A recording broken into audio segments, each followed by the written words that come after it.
Waktu begitu cepat berlalu. Umur kita bertambah, tapi usia kita makin berkurang. Memasuki bulan Muharram di tahun 1435 Hijriah, marilah kita bertanya pada diri kita, amal apa yang sudah kita lakukan sebagai bekal akhirat?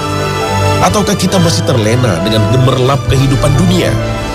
Allah Ta'ala berfirman, dan carilah pada apa yang telah dianugerahkan Allah kepadamu kebahagiaan negeri akhirat. Dan janganlah kamu melupakan bahagianmu dari kenikmatan duniawi.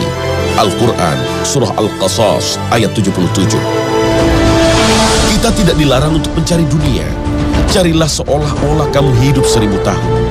Namun ingatlah, semua kita kumpulkan tidak akan kita bawa mati. Bekal sesungguhnya adalah ibadah kita dan amal soleh kita. Semua yang kita lakukan di dunia bisa bernilai ibadah jika semuanya diabdikan karena Allah dan untuk Allah semata. Hidup di dunia tak berarti kita menutup mata dan telinga. Justru diharuskan untuk melihat dan mendengar apa yang terjadi di sekeliling kita. Karena inilah sesungguhnya tugas sebagai khalifah di muka bumi. Allahu Jalla Jalaluh telah menganugerahkan beberapa bulan yang istimewa untuk kita, antara lain bulan Muharram. Kita wajib mengagungkan bulan pertama di tahun Hijriah ini, yaitu bulan yang memiliki banyak keistimewaan. Namun, kita dilarang untuk merayakannya, sebagaimana sebagian kita merayakan tahun baru Masehi dengan hura-hura.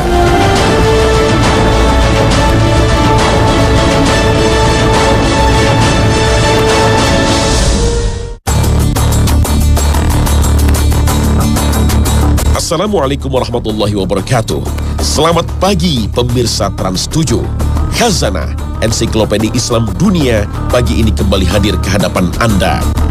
Alhamdulillah, kita masih diberi umur panjang untuk kembali bersua dengan bulan Muharram yang menjadi pertanda kita memasuki tahun baru Islam.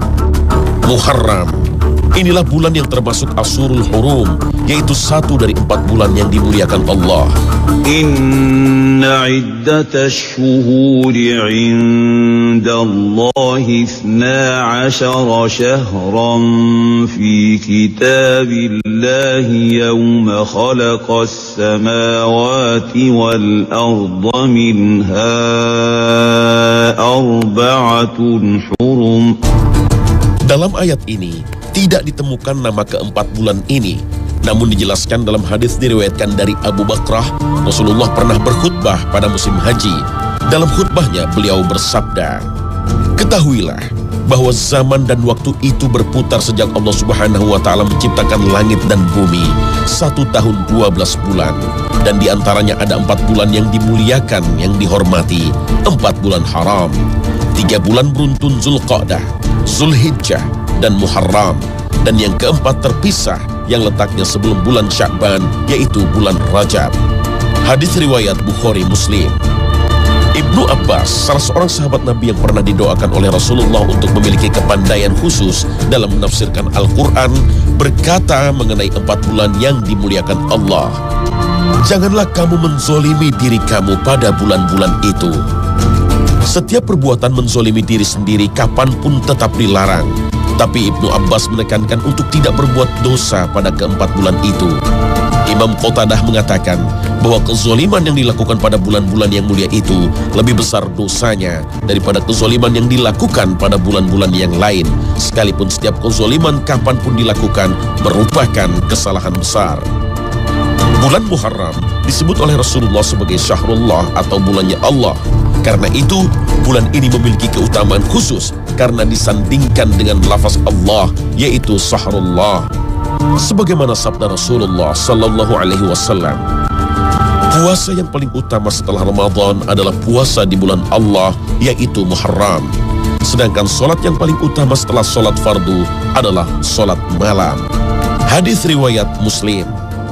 Imam Suyuti mengatakan Muharram dinamakan Syahrullah, sementara bulan yang lain tidak mendapat gelar ini karena Muharram merupakan nama yang dibuat pada masa Rasulullah. Sementara pada zaman jahiliyah, Muharram disebut Safar Awal.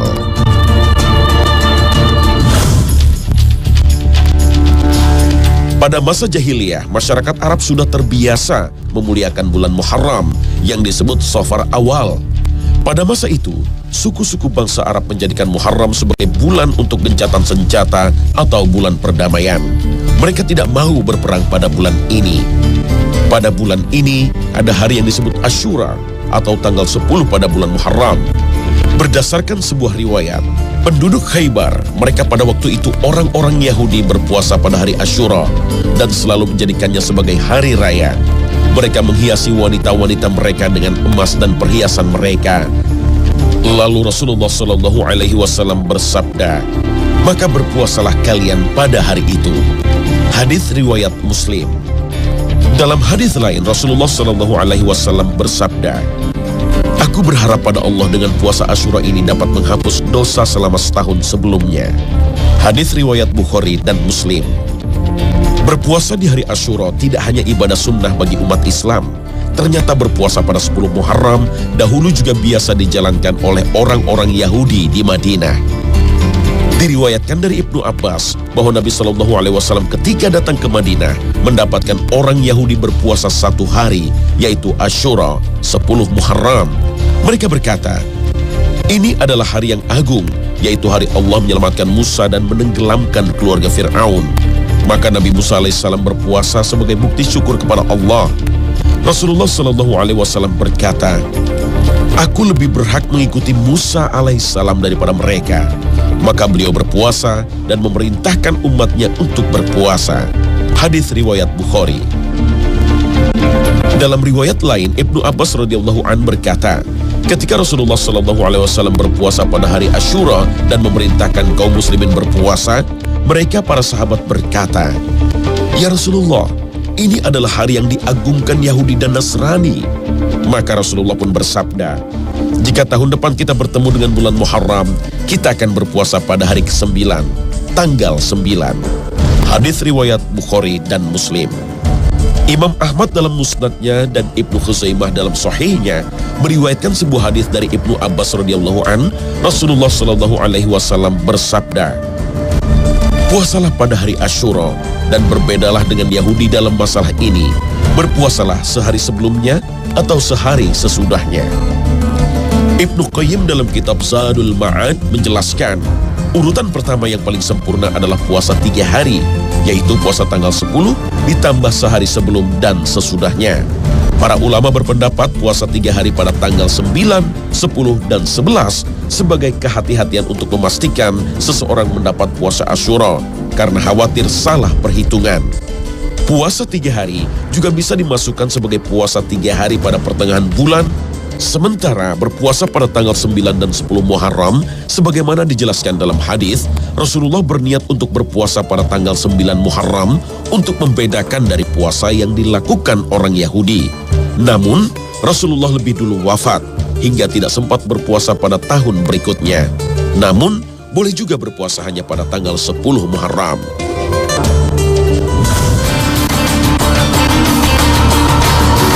Allah Ta'ala mengistimewakan hari Asyura atau tanggal 10 di bulan Muharram, hingga pada hari itu kita disunahkan untuk berpuasa. Hari itu menjadi istimewa, banyak peristiwa sejarah yang dilalui oleh para nabi. Berdasarkan hadits sahih riwayat Bukhari Muslim, pada hari itu Nabi Musa alaihissalam berhasil membebaskan kaum Bani Israel dari kejaran Fir'aun dan pasukannya. Dalam hadis serupa riwayat Ahmad ada tambahan redaksi yang berbunyi, "Ini adalah hari di mana berlabuhnya kapal Nabi Nuh alaihissalam di atas bukit Judi. Lalu Nabi Nuh alaihissalam dan Musa berpuasa karenanya sebagai tanda syukur."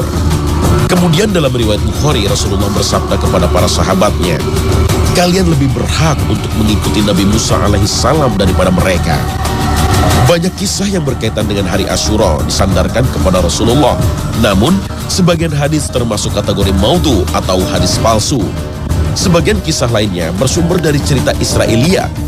Riwayat Israiliyat adalah riwayat-riwayat yang berasal dari Bani Israel atau bangsa Yahudi, dari kitab suci mereka yakni Taurat, buku-buku penjelasannya, dari Talmud dan penjelasannya, dongeng, kurafat, dan kisah yang tidak dapat dipertanggungjawabkan keabsahannya. Namun, ada pula kisah Israiliyat yang sesuai dengan Al-Quran atau hadis Nabi, seperti kisah selamatnya Nabi Musa dari kejaran Fir'aun dan berlabuhnya perahu Nabi Nuh di Bukit Jud. Ada juga riwayat Israeliat yang tidak bertentangan dengan ayat Al-Quran atau hadis Nabi, serta tidak pula sesuai dengan Al-Quran dan Sunnah. Riwayat seperti ini boleh diriwayatkan. Dari Abi Hurairah radhiyallahu anhu dia berkata, Ahlul Kitab membacakan Taurat dengan bahasa Ibrani dan menafsirkannya dengan bahasa Arab kepada umat Islam. Lalu Nabi SAW bersabda, jangan kamu benarkan ahli kitab dan jangan pula kamu dustai. Katakanlah, kami beriman kepada Allah dan kepada apa yang diturunkan kepada kami. Hadis riwayat Al-Bukhari. Ibnu Jauzi rahimahullah menulis sebuah kitab Al-Mawdu'at yang membahas hadis-hadis palsu, antara lain yang berkaitan dengan hari Asyura. Inilah antara lain bunyi hadisnya. Barang siapa berpuasa Asyura, maka seakan-akan ia berpuasa sepanjang tahun. Puasa Asyura adalah puasanya para nabi. Dan barang siapa menghidupkan malam Asyura, maka seakan-akan ia beribadah kepada Allah seperti ibadahnya para penghuni 7 langit. Barang siapa sholat 4 rakaat dan pada setiap rakaat ia membaca Al-Fatihah sekali dan Al-Ikhlas 50 kali, maka Allah akan mengampuni dosa-dosanya selama 50 tahun yang lalu dan 50 tahun yang akan datang. Dan Allah akan membuatkan baginya 1 juta mimbar terbuat dari cahaya di hadapan para malaikat yang mulia. Pahala puasa Asyura juga disebutkan dalam sebuah hadis palsu yang berbunyi, barang siapa berpuasa pada hari Asyura, maka ia diberi pahala 10.000 malaikat. Dan barang siapa berpuasa pada hari Asyura, ia akan diberi pahala 1.000 orang yang menunaikan haji dan umrah. Barang siapa berpuasa pada hari Asyura, maka ia diberi pahala 1.000 orang yang mati syahid. Barang siapa berpuasa pada hari Asyura, maka ia diberi pahala 7 lapis langit. Hari Asyura bagi kaum Syiah merupakan hari berkabung. Pada hari itu Husain bin Ali, cucu Rasulullah, dibunuh di padang Karbala. Mereka pun menggelar berbagai ritual untuk menyakiti diri. Keutamaan hari Asyura sungguh jelas dalam sebuah hadis sahih riwayat Bukhari Muslim, akan menghapus dosa selama setahun yang lalu. Karena itulah, persiapkan diri kita untuk berpuasa pada tanggal 10 Muharram, ditambah 1 hari sebelumnya atau setelahnya, atau 3 hari berturut-turut, tanggal 9, 10, dan 11 Muharram. Jika sebagian kita masih ada yang memiliki tanggungan qadha puasa Ramadan, bersegeralah untuk puasa qadha.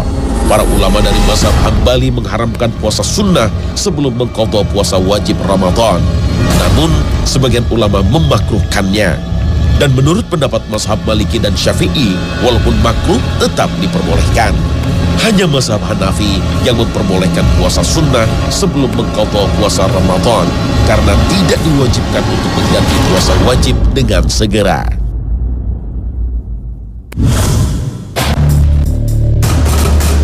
Dalam menghadapi tahun baru Hijriah, seringkali kita salah menyikapinya. Mungkin kita berucap, bila tahun baru Masehi disambut dengan megah dan meriah, kenapa kita tidak menyambut tahun baru Islam dengan meriah pula? Inilah yang keliru, karena seluruh amalan ibadah kita harus mengacu pada sunnah Nabi dan para sahabatnya. Tidak ada amalan khusus untuk menyambut bulan Muharram. Sebagian kita karena ketidaktahuan mungkin ada yang percaya dan mempraktekkan hadis-hadis palsu untuk melakukan berbagai amalan pada hari Asyura, seperti mandi, bercelak, bersalaman, berzakat, dan memperbanyak memberi nafkah untuk keluarga. Mereka meyakini salah satu hadis yang berbunyi, barang siapa yang bermurah atas keluarganya pada hari Asyura, maka Allah akan melapangkan rezekinya sepanjang tahun. Beribadah dan beramal soleh sejatinya tidak perlu dikaitkan dengan hari-hari tertentu, apalagi diyakini pahalanya akan berlipat ganda, kecuali ada dalil yang menegaskannya. Misalnya, ibadah yang dilakukan pada bulan Ramadan. Sebagian ada yang memaknai Asyura sebagai hari raya yang harus dimeriahkan dengan berbagai ritual. Namun ada juga sebagian yang memaknainya sebagai hari penuh dengan kesedihan, mengenang tragedi pembunuhan terhadap Sayyidina Husain bin Ali, cucu Rasulullah. Menyambut tahun baru Hijriah bukanlah dengan memperingatinya dan memeriahkannya. Namun yang harus kita ingat adalah dengan bertambahnya waktu, maka semakin dekat pula kematian. Sungguh, hidup di dunia hanyalah sesaat. Rasulullah SAW bersabda, "Aku tidaklah mencintai dunia dan tidak pula mengharap-harap darinya.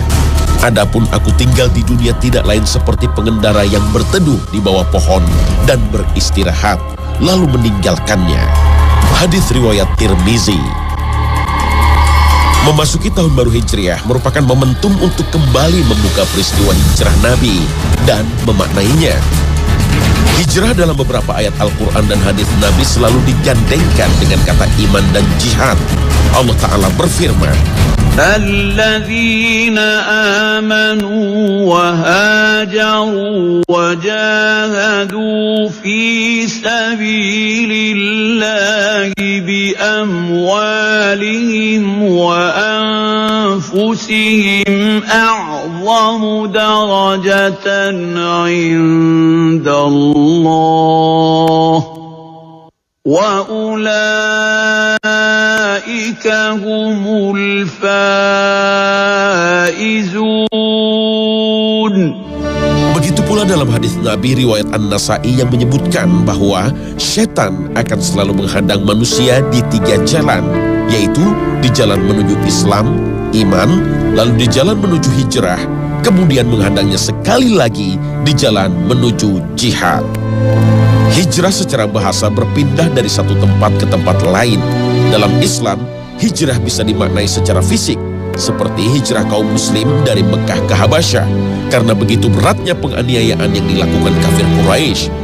Atau hijrahnya Nabi dari Mekah ke Madinah, yang menjadi awal kemenangan umat Islam menghadapi kafir Quraisy. Bahkan awal kejayaan umat Islam menaklukkan 2 negeri adidaya, Romawi dan Persia. Namun, hijrah bisa juga difahami secara makna, yaitu meninggalkan kekufuran dan kesesatan menuju cahaya keimanan. Hijrah merupakan sebuah transformasi diri untuk merubah akidah, pola pikir, akhlak, dan ibadah, serta perjuangan sesuai yang digariskan oleh Al-Quran dan Sunnah Nabi. Rasulullah bersabda, orang yang berhijrah adalah orang yang meninggalkan apa yang dilarang Allah. Hadis riwayat Bukhari dan Muslim. Dalam Al-Quran, pengertian hijrah seperti ini terdapat dalam 21 ayat. Makna ini juga bisa dijabarkan sebagai perpindahan seorang muslim dari kufur kepada iman, dari syirik kepada tauhid, dari kemunafikan kepada istiqomah, dari maksiat kepada taat, dan dari haram kepada halal. Hijrah dalam pengertian ini diistilahkan sebagai hijrah mental. Hijrah ini bersifat mutlak dan berlaku bagi setiap muslim. Artinya, setiap muslim mesti melakukannya, karena untuk menjadi pribadi muslim yang kafah harus didahului dengan hijrah ini. Hijrah mental ini tak kenal waktu dan bersifat abadi sebagaimana sabda Nabi. Hijrah belum berakhir sehingga berakhirnya taubat, dan taubat tidak akan berakhir sehingga matahari terbit dari sebelah barat. Hadis riwayat Ahmad, Abu Dawud, Tabrani, dan Baihaqi. Sedangkan hijrah dengan pengertian khusus adalah meninggalkan negeri kafir menuju negeri Islam, seperti hijrah yang dilakukan oleh Rasulullah SAW dan para sahabatnya dari Mekah ke Madinah. Hijrah seperti ini tidak mutlak harus dilakukan, kecuali negeri kita tidak aman, mengancam keselamatan, dan tidak bisa beribadah secara maksimal. Jika kita hidup di negeri yang membatasi kebebasan beribadah, hingga tidak bisa melaksanakan ibadah seperti sholat, puasa, zakat, dan ibadah lainnya, maka menurut Muhammad Said Ramadan Al-Buthi dalam Fiqh Sirah, hijrah hukumnya wajib. Hijrah hukumnya mubah jika seorang muslim menghadapi musibah atau cobaan yang menyulitkan dirinya. Dan hijrah bisa jadi haram jika kita berpindah ke negeri yang justru membatasi bahkan melarang kita untuk menjalankan syariat Islam. Hijrah mensyaratkan keimanan yang tinggi. Mengaku beriman tapi tidak mau hijrah merupakan isyarat bahwa ia masih menomorduakan Allah dan Rasul-Nya. Kaum muhajirin adalah contoh ideal penerapan hijrah. Mereka meninggalkan keluarga, rumah, dan hartanya karena tidak mau melepaskan agama yang diyakininya. Oleh karena itu, Allah memuliakan mereka. Esensi hijrah adalah perubahan, dimulai dari perubahan individu, kemudian perubahan sosial. Sebagaimana Rasulullah berhasil merubah individu, kemudian membangun masyarakat. Dari masyarakat jahiliyah menjadi masyarakat Islam. Hijrah menjadi tonggak berdirinya daulah Islamiyah yang saat itu Nabi Muhammad SAW bukan hanya seorang Rasul, beliau juga bertindak sebagai kepala negara. Setelah kaum muslim ditindas oleh kafir Quraisy selama 13 tahun, setelah hijrah, kaum muslim bangkit sebagaimana diisyaratkan oleh Aisyah radhiyallahu anha. Dulu ada orang mukmin yang lari membawa agamanya kepada Allah dan Rasulnya karena takut difitnah. Adapun sekarang setelah hijrah, Allah Subhanahu wa taala benar-benar telah memenangkan Islam dan seorang mukmin dapat beribadah kepada Allah Subhanahu wa taala sesuka dia. Hadis riwayat Al-Bukhari. Setelah hijrah, Islam bangkit dan berkembang pesat hingga menyebar ke seluruh jazirah Arab serta mampu menembus berbagai pelosok dunia. Kekuasaan Islam hampir meliputi 2/3 dunia. Islam bukan hanya berkuasa di jazirah Arab dan seluruh Timur Tengah, tetapi juga menyebar ke Afrika dan Asia Tengah, bahkan mampu menembus ke jantung Eropa di Andalusia, Spanyol. Setelah 14 abad berlalu, mari kita berkaca pada diri kita. Bagaimanakah kondisi umat Islam saat ini? Lihat umat Islam di negeri kita sendiri. Apakah sistem Islam yang mengatur kehidupan kita, baik di bidang politik, ekonomi, maupun sosial budaya? Bagaimana kehidupan umat Islam di dunia? Umat Islam terpecah belah. Bahkan umat Islam ditindas oleh saudaranya sendiri. Di negeri yang penduduk muslim minoritas, mereka hidup dalam kondisi tertindas dan sengsara. Sementara para pemimpin Islam lebih asyik berseteru. Negeri-negeri Islam yang kaya dengan sumber daya alam dijajah dan dieksploitasi kekayaannya oleh bangsa barat, sementara rakyat hidup dalam kemiskinan. Umat Islam tidak lagi menjadi umat terbaik karena tidak memenuhi syarat yang ditentukan Allah sebagaimana firman-Nya. Kalian adalah umat terbaik yang dilahirkan untuk manusia, melakukan amar ma'ruf nahi munkar dan beriman kepada Allah. Al-Quran Surah Al-Imran ayat 110. Ayat ini memperjelas bahwa kita belum melakukan hijrah yang sesungguhnya, dan bulan Muharram ini bisa menjadi awal kita untuk hijrah. Lepas dari kesyirikan, lepas dari jerat belenggu dunia, dan ikhlas dengan jalan Allah Jalla Jalaluh. Barakallahu fiikum.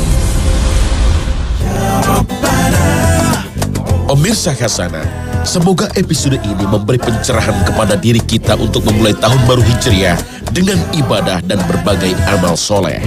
Yang lebih penting, kita makin memahami makna hijrah yang sesungguhnya. Hijrah yang tidak hanya membawa perubahan pada diri kita, juga masyarakat. Terima kasih atas perhatian Anda dan wassalamualaikum warahmatullahi wabarakatuh.